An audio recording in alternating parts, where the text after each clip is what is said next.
the elegance of digital title also is crucial to understand. It just needs to do one thing: establish who owns what with cryptographic proof and legal enforceability. Everything else, the speed, the programmability, the instant collateral mobilization, that flows from that foundation, but it's an elegant solution. Welcome to SmarterMarkets, a weekly podcast featuring the icons and entrepreneurs of technology, commodities, and finance, ranting on the inadequacies of our systems and riffing on ideas for how to solve them. Together, we examine the questions: are we facing a crisis of information or a crisis of trust?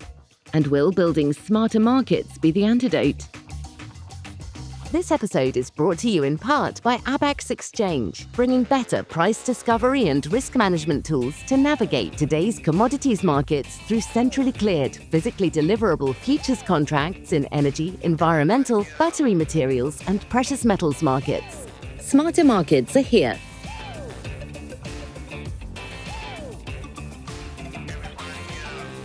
Welcome back to Re-engineering Tokenization on Smarter Markets. I'm Dave Greely, Chief Economist at Abaxx Technologies. Our guest today is Leah Wald, Digital Title Lead at Abaxx Technologies. We'll be discussing her experiences and insights from a career working at the intersection of DeFi and traditional finance, and how she's working with Abaxx to re-engineer tokenization through the use of digital title. Hello, Leah. Welcome to Smarter Markets. Hi, Dave. Thanks so much for having me. Well, it's been really good to be able to get you on this podcast series. I had you in mind from the beginning. You joined Abaxx a little less than 2 months ago to help guide Abaxx's approach to re-engineering tokenization. And before that, you were president and CEO of Sol Strategies and the co-founder of Valkyrie Investments, which launched some of the first digital ETFs in the United States. So first, I wanted to get started by asking you, why did you choose to join Abaxx? The best question to start the day. So thanks for that. And you're stuck. First, shining a little bit of light on you. I do want to acknowledge you and the Smarter Markets team for what you built with this series. And re-engineering tokenization isn't just a catchy title. It really is exactly the right framing. You know, most of the industry is still thinking about tokenization as putting a digital wrapper on existing assets into an expensive fund. So you're really pushing the conversation towards something deeper here. So thanks for having me on. Why did I join? I've known Josh for almost 6 years, which is wild. So I've been watching and cheering the work that he and the team have been doing with ID++ and the broader Abaxx vision, really from the sidelines for a while. And the thesis has just always been really compelling to me, that markets need better infrastructure, especially when it comes to ID++ for identity, ownership, and trust. And it just feels like the timing is exactly right. And I think that's because 3 things are converging. AI is transforming how we process and verify information. Tokenization, for this podcast, has moved from crypto experiment to institutional priority. And I know we're going to talk about that, but BlackRock, Goldman, NASDAQ, they've been building for years, but now the CEOs are all public about the extremely bright future. And that's just different. And we finally have a regulatory regime in the States that's supportive rather than adversarial, the latter of which is all I've known during my tenure in crypto. So this is really quite something amazing. And that's the Genius Act, what we'll talk about most. So when Josh and I started talking more seriously about joining the team and the press releases about the commercial vision started coming out, it was really clear that it was the exact right moment. And then also critically, Abaxx is a regulated exchange. I've seen so many brilliant technical solutions fail because they couldn't navigate regulatory reality or didn't have the leadership team that knew how to run a good business. And you guys have the ambition, the foundation, the right team. That combination is just so rare. So just excited to join the team. And we're excited to have you here. And I wanted to ask you about the more hostile times that was your tenure in the markets. And how has your experience at Valkyrie and Sol Strategies shaped your thinking on tokenization and its role in traditional finance? Oof, all the scars, all the stub toes. I think it really comes to 2 formative lessons, and they may seem contradictory at first, but they're really complementary. So at Valkyrie, which was an asset manager, we were building bridges, right? We launched Bitcoin futures ETFs, Bitcoin mining ETFs, and eventually worked towards those spot ETF products that everybody knows today. We actually had almost 18 funds at one point. So from grantor trusts to SMAs for advisors to on-chain special sits hedge funds to the ETF suite. But every product was designed to meet institutional investors where they already were in their existing brokerage accounts, their existing compliance frameworks, their existing mental models, risk models. It isn't asking them to learn a new system. It was bringing the innovation of digital assets into their system. So that lesson wasn't compromise your vision. The lesson was that adoption at scale requires integration, not replacement, something we're working on here. You can have the most elegant technical solution in the world, but if it requires institutions to abandon their existing infrastructure or compliance or client relationships, right? It's not going to be adopted at all, let alone scale. So I think the true financial tech winners are always the one who build those bridges between innovation and existing market structure, meeting that client where they're at. And I think that was a big learning lesson for me for Valkyrie. At Sol Strategies, totally different, a public Solana infrastructure company, staking company. It was a very different learning experience and perspective. For Sol Strategies, I really saw what a high performance blockchain infrastructure enables. I really spent a year and a half learning about Solana and development.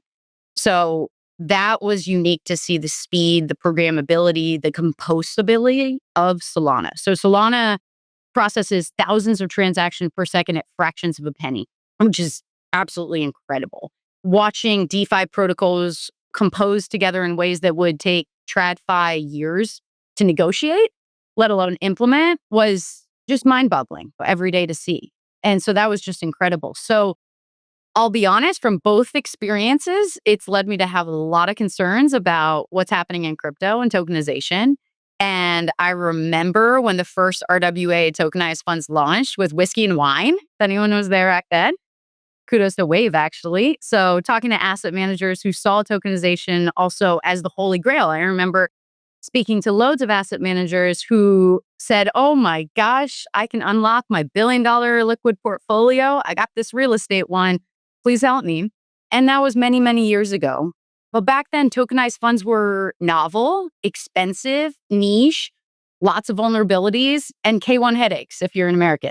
You don't want anything to do with K1s and tax headaches. So then you had 2022 happen. And when the dominoes fell around Three Arrows and FTX, it exposed how many participants in the industry had really thrown risk controls to the wind. The speculation, the lack of real world utility in many of the projects, the distance from actual economic activity, I think those became known and it really started irking me. It still irks me and concerns me, but there has been a lot of changes. And I think what's really changed is that tokenization is taking off with some of the most respected names in the world. You have BlackRock's Biddle Fund, Goldman, Boney. They've all moved into digital assets, but now you have the regulatory environment that helps them. And the silos of traditional finance and DeFi, decentralized finance, are converging. And not just converging, they're touching. They're working together. So I would say what genuinely excites me is tokenized equities. Sol Strategies and the work there, we were the first public company to sign up with Superstate to tokenize our shares. And that felt like the future. Real securities, real ownership rights, real regulatory compliance with the access benefits of DeFi. So that's not crypto for crypto's sake. That's using the powerful technology to make traditional markets work better. And I'll just say that's the environment Abaxx is building into, right? We're not chasing crypto trends when we're talking about tokenization. We're actually taking what works from this convergence, the speed, the programmability, the instant settlement, and also solving the problems that traditional tokenization hasn't. With digital title, you're not creating tokens that represent assets. We're creating the legal instruments. And that's a very meaningful distinction when you saw what happened in insolvency, scars from 2022 coming back. So another reason that drew me to the company, but also a bit of a storied decade in this crypto industry that really has been interesting to see where we are today. And I think where we're going. Well, and as you said, it's been a storied decade in the crypto industry. Now we have traditional financial institutions moving into the digital asset space. We've been very fortunate in this podcast series to have guests come from other companies with other approaches to tokenization. including in the past 2 weeks, Julian Kwan of IXS and InvestX, and Christopher Jensen of Franklin Templeton. And as you look at the other approaches that are being taken, how would you differentiate your approach at Abaxx to these others? I think that's right. And I have a real genuine respect for Julian and Christopher and what their teams are doing. I'm really happy that you had them on. I think that we're all pushing towards a similar North Star, which is more efficient, more accessible markets, but taking fundamentally different paths. So it's, I think, good to break it all down. So Franklin Templeton proved something crucial, I think, to the entire industry. And when they launched Benji in 2021, that was the first US registered mutual fund that used blockchain as the primary record.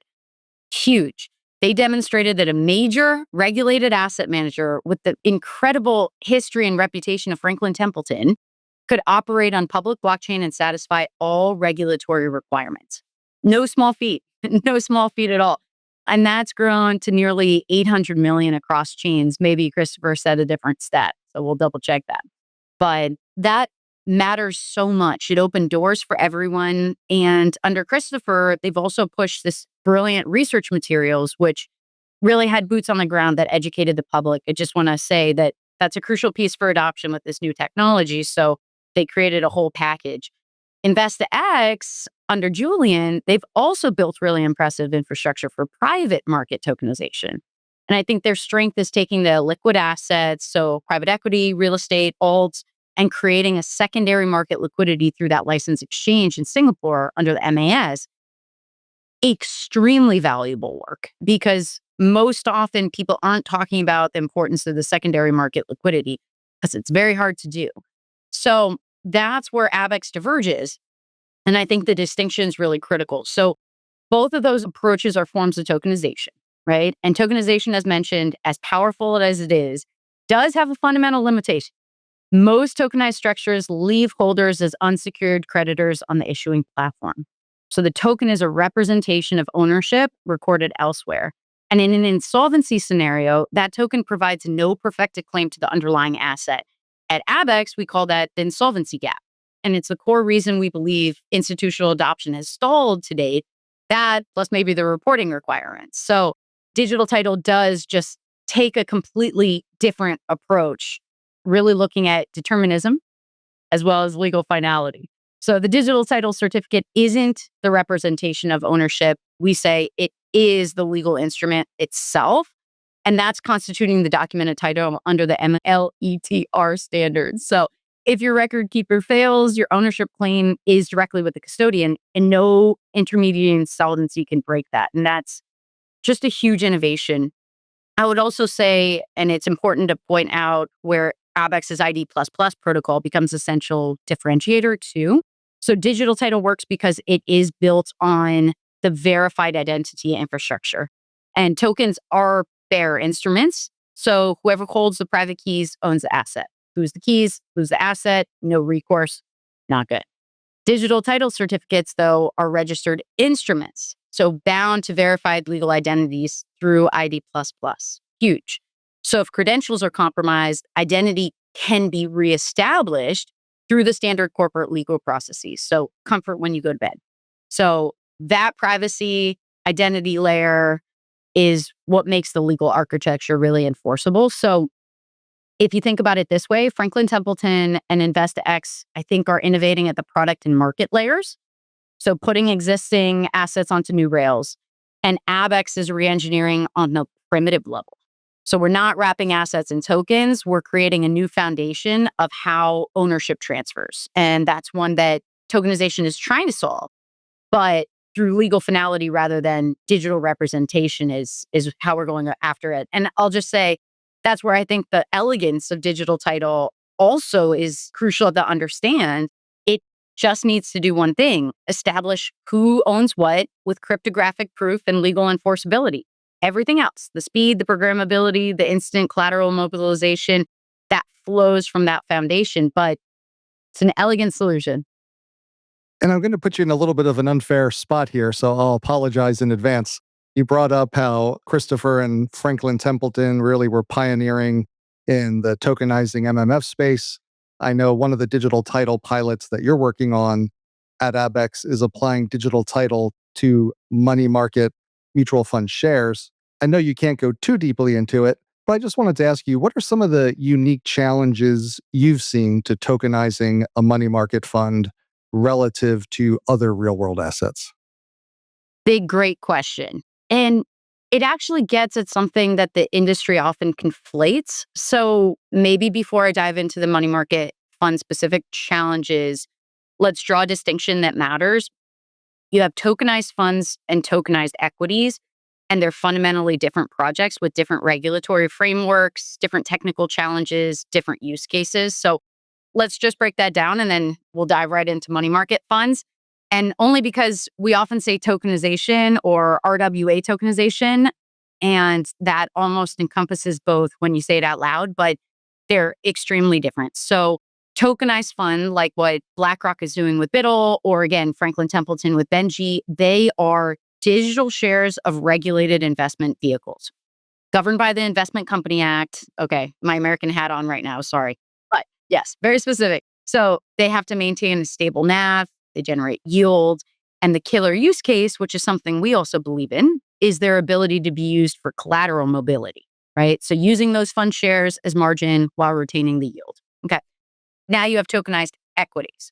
So that's what firms like Superstate is doing, or what actually NASDAQ proposed to the SEC, and that's blockchain native company shares. That's huge. So that's same QSIP, same shareholder rights as traditional shares, but on new rails. Killer use case there is 24/7 trading, instant settlement, fractional ownership, global access. So also different regulatory frameworks, technical challenges are different, value props are different. So just wanted to break that down before we continue. Okay, money market funds.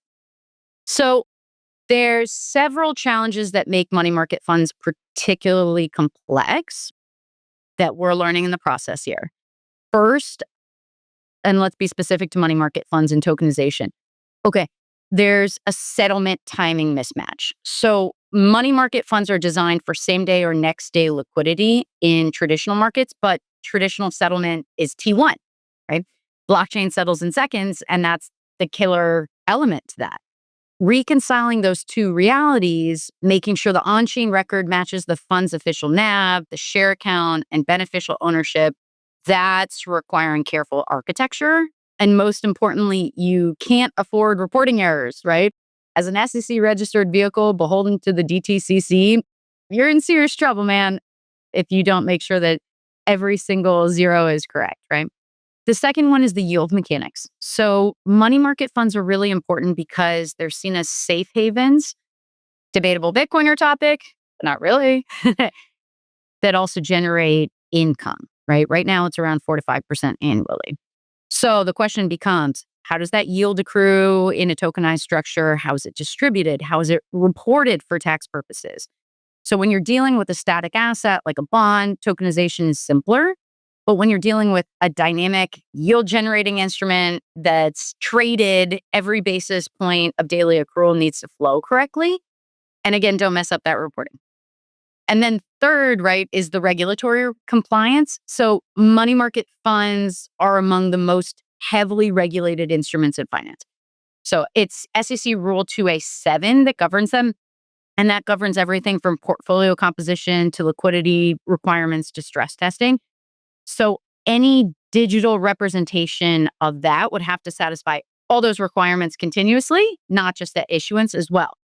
Fourth, the insolvency gap that we talked about. That's something obviously that we think about a lot, that we're concerned about. So that's where you start going down the rabbit hole of concerns with tokenization and digital assets generally, of pointing to a ledger to a ledger to a ledger.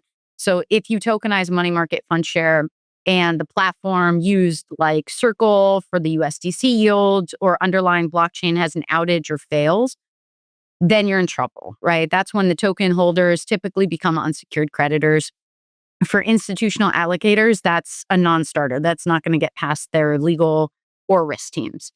So digital title is trying to solve that, again, by ensuring that the cert itself constitutes that documented title. So ownership enforceable directly with the custodian, which really drastically helps that. So What's instructive about working through these money market fund challenges is that the patterns extend to other securities, but the specific implementation differs, of course. For equities, you don't have daily yield accrual, but you do have corporate actions, dividends, splits, rights offerings, proxy voting, and each of those need to flow correctly through digital architecture. Not easy. For fixed income, you have coupon payments, maturity events, derivatives, margin requirements, settlement mechanics, your world. So I would just say, I think the insight from our money market fund pilot so far is that if you can make it work for one of the most compliance intensive instruments in traditional finance, architecture can extend anywhere. Obviously working on it, but very exciting. And that's really because we're not bolting together point solutions. It's building one integrated system. And so I think it's really incredible. The result isn't just a tokenized version of an existing instrument, it's a superior financial instrument. One thing that I find really intriguing in what you're talking about is as you go from physical assets like commodities to money market funds and equities, which are securities, clearly different, stricter regulatory regime. But you haven't mentioned a need to change regulatory regimes or law. And I think this year we've seen Genius Act, all these things that are happening in Washington to try to facilitate the use of tokenization. But you haven't been talking about a need for that. Why is that? That's exactly right. This year has just been absolutely different, drastically different from under past administrations, not just really at every single level, from the regulatory level, working with the SEC, the Hill, and what's been said on both sides of the aisle, as well as, of course, at the executive order level. This year, absolutely you mentioned, the Genius Act was created as a first comprehensive stablecoin framework, really key. SEC Chair Atkins had completely reversed the commission's posture with Project Crypto. Under Chairman Gensler, it was extremely hostile. More importantly, or not more importantly, but also importantly, the IRS issued safe harbor guidance as well. So you really, across the board, have more regulatory clarity than at any point in my entire career. And also, that means that the tone shifted from adversarial to collaborative. And that just matters so much. During 2022, when everybody in the industry had clear black eyes and everyone on Wall Street went from talking to us to, please don't call us again, that's embarrassing to talk to you. Most of the really brilliant budding entrepreneurs in this country had to go offshore. A lot of us got even debanked. And it was an impossible environment to work through, let alone say that it was very difficult to move public market funds when institutions now had strict guidelines around not being able to buy them. So it's just really interesting and incredible, to your point, that you now have this regulatory stance that is coming out with guidance every day. Obviously, CFTC's FAM just came out with new guidance as well of being able to trade on the CFTC or trade futures products. So it's a different environment for sure. So much more collaborative environment with the regulators. And I know internally at Abaxx, you've been collaborating quite a bit with the technology and the clearing teams as part of these pilots. I was wondering if you could walk us through a little bit to the extent that it's appropriate. What actually happens step by step when a security like a money market fund is transferred using digital title? And how is that different from how a transfer works today? That's a great question. I'll be sure to spill all the secret sauce too. No. So let's paint the picture of the current system first. And maybe you'll chime in with some fun stories as well of just how much doesn't work still in traditional finance. But I think most people don't realize how much is happening behind the scenes. So let's use an extreme example that we're trying to solve through. You get a margin call at 6 a.m., the bank opens at 9. Simple, happens all the time. And that's 3 hours when you're exposed with no solution. Once operations begin, transfer touches your custodian, maybe a tri-party agent, possibly a collateral mobility platform, then the clearinghouse. And each layer is taking a cut. So from our research, it's about 12 to 15 bips stacked when all is said and done just for that process. As we know, settlements T+1 at best, Let's not even talk about international wire transfers failing or taking multiple days, right? And then you have multiple databases to reconcile. And if anything is off, you're into fail resolution. So now you're in trouble even further. And meanwhile, and the big one is you're holding about 3 to 5% buffer capital just to survive these different timings. So consider that sit and wait and wishing, right? And trillions of dollars are just trapped in this process at any given moment. So it works, does, but it's expensive friction that everyone has just accepted as the cost of doing business. And we know that you shouldn't. And what excites me about digital title is how it rethinks the problem from those first principles. So rather than trying to make the existing pipes move faster, it asks, well, what if ownership itself could transfer with legal finality instantly without the underlying asset ever moving, right? And that's the core insight. So in the money market fund pilot, the assets stayed with the original holder's custodian. What transferred was the ownership itself, not a security interest requiring perfection, but direct ownership via the digital title certificate. Huge. And that transfer happened immediately with cryptographic proof and legal enforceability. So one authoritative record with an audit trail. And here's what I find really elegant of the flow is that the original holder in the pilot was able to continue earning yield on the asset even while it's serving as collateral. And we call that the living collateral. So same economic outcome as the traditional process, but without the intermediary stack, without the timing gaps, and without the trapped capital. So again, I think it just takes back to those learning lessons where we're not trying to ask anyone to rip out their existing infrastructure.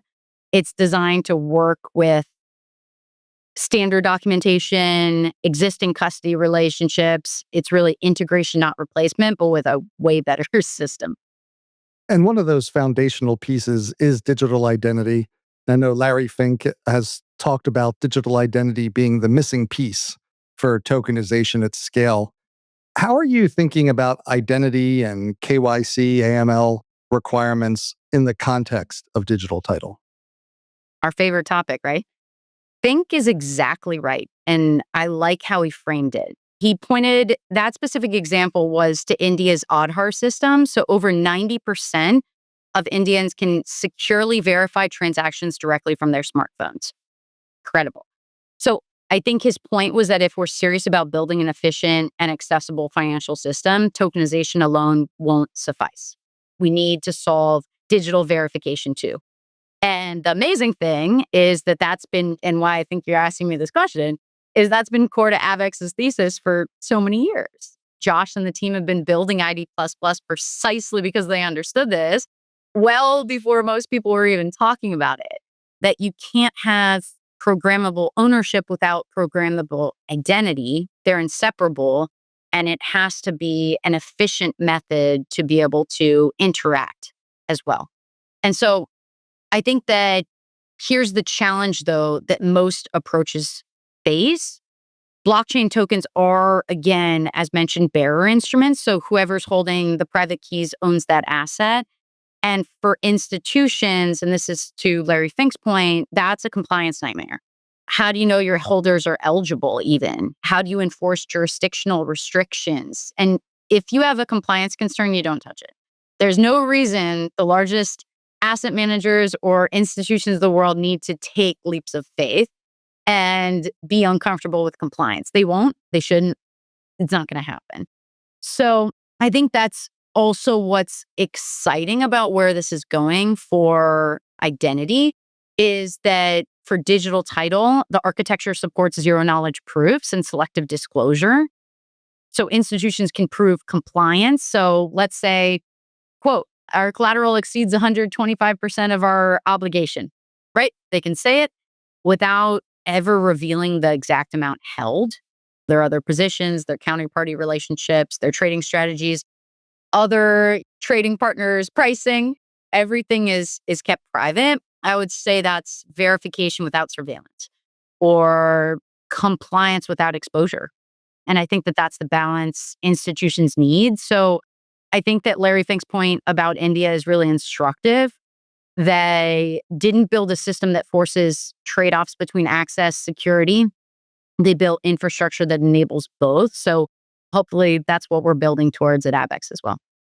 And I'd like to return in a way to where we started today, which is you've spent your career at the intersection of DeFi and traditional finance. What have you learned about what it takes for traditional finance to adopt digital assets and tokenized real world assets? Patience. I mean, I've been in what I'd call the Bitcoin asset management industry for a really long time. I started with Lucid in about 2016, which was really the first RIA and registered investment advisor in the state specialized in investing in GBTC. So the only Bitcoin security at the time. And I laugh, but I do think that what that taught me above all else is patience. I'm not saying I have patience with other things in my life, but with adoption curves, perhaps, and also humility. This brings back to the point we were talking about of institutions adopting. I remember the conversations in 2017 and 18 where the institutions were coming. Then in 2020 and 2021, this is the year that they're coming. We'd get so close and a major allocator would be ready to move and then something would happen, right? A regulatory action, headline from the Washington Post, a compliance committee got cold feet, and just billions of dollars sitting on the sidelines waiting. Then 2022, everything exploded and we all had black eyes and the Hill said we're criminals again and institutions, as mentioned, wouldn't talk to us. So I think that the biggest learning lesson was that institutional adoption isn't about the tech being ready. I think most tech entrepreneurs or businessmen and women would say that. It's really about, the three things aligning simultaneously of regulatory clarity, integration, and economic really justification. So I know you asked me previously about regulatory clarity. I think I can't overstate how different it is this year. And the reason is because traditional finance operates under fiduciary duties, compliance obligations, as well as reputational considerations. And that's what makes regulatory ambiguity existing existentially threatening. And I watched just these brilliant products wither because we couldn't get regulatory comfort. I mean, I worked for 4 years just to get a Bitcoin ETF approved. So the rules just need to be clear for adoption to actually take place if we're talking about financial markets. Second, I mentioned infrastructure. So I think we talked about this a little earlier, but infrastructure that integrates rather than replaces. So kind of the crypto ethos of burn it down and rebuild just doesn't work for institutions in traditional finance. Maybe we could talk about payments and forcing out Western Union, but not Bank New York Mellon. And that's learning the hard way, right? Every time we tried to ask institutions to do something fundamentally new, buy our products, it required new custody arrangements or new compliance processes. We'd have to write new ADVs, form ADVs for RIAs, and we would hit a wall and lose a client. It just was not possible. And then, more than that, no one wants to slip up with the IRS. And there was no understanding around tax treatments, right? You can't ask a allocator with a fiduciary duty to take those types of risks. It's just not possible. So I think that that's why digital title is designed the way it is. And our pilot operated within that standard documentation that institutions already use, creating the full books of records for an audit trail, not inventing new legal concepts or regulatory exemptions in the case of the pilot. That's what needs to happen. And I think third, economic justification, right? It's on a blockchain is not a business case. If you go back to 2017, that was it. It was like, all right, we're going to build a blockchain and it's going to solve everything. And every institution did. And then people got a little smarter. And now the smartest institutions, which are moving in, they do need to see a real value creation and a real case. So I think the economic case for tokenization is now undeniable. And you've had reports from Citi and Goldman and most of the largest platforms put out these enormously optimistic reports on the TAM opportunities for tokenization for years now. And those numbers are just telling the story. Even take the tokenized US Treasury market has grown from 1 billion in March 2024 to nearly 9 billion today. and Biddle's fund surpassed 2.5 billion in AUM. You just have a lot of examples of where the value prop is straightforward and important. I think adoption is coming. So regulatory clarity, institutional infrastructure, economic justification, and then you get it. Or really, you can start building. So it's coming. Leah, first, thank you so much for spending the time with us today. This is incredibly enlightening. Before you go, one last small question. How do you see tokenization changing traditional finance on the current path? I think that Larry Fink, going back to Larry Fink, actually put it really beautifully in his annual letter. He said and spoke to that he believes every stock, bond, fund, asset can be tokenized. And if they are, it's going to revolutionize investing. He noted that it's because of markets not needing to close and transactions being cleared in seconds. I think that those 2 points alone do change traditional finance forever. I think we are witnessing, especially, as mentioned, I love public company equity tokenization initiatives. But I think we are witnessing the largest innovation in market structure since electronic trading or NASDAQ in the 70s. Back then, we moved from shouting orders on the trading floors and paper certs delivered by courier to electronic execution and what we see in the markets today. And that transformation took decades, but it fundamentally changed everything from who could participate to how efficiently capital could move. And I think tokenization is of that magnitude of that. So I think what resonates with me most deeply, and it connects to why I started in this space, is again, think in its core principles, Larry Fink was talking about 3 democratizations, access. And that's because in tokenization, you can have fractional ownership that lets anyone invest in assets that previously reserved for the gated few, right?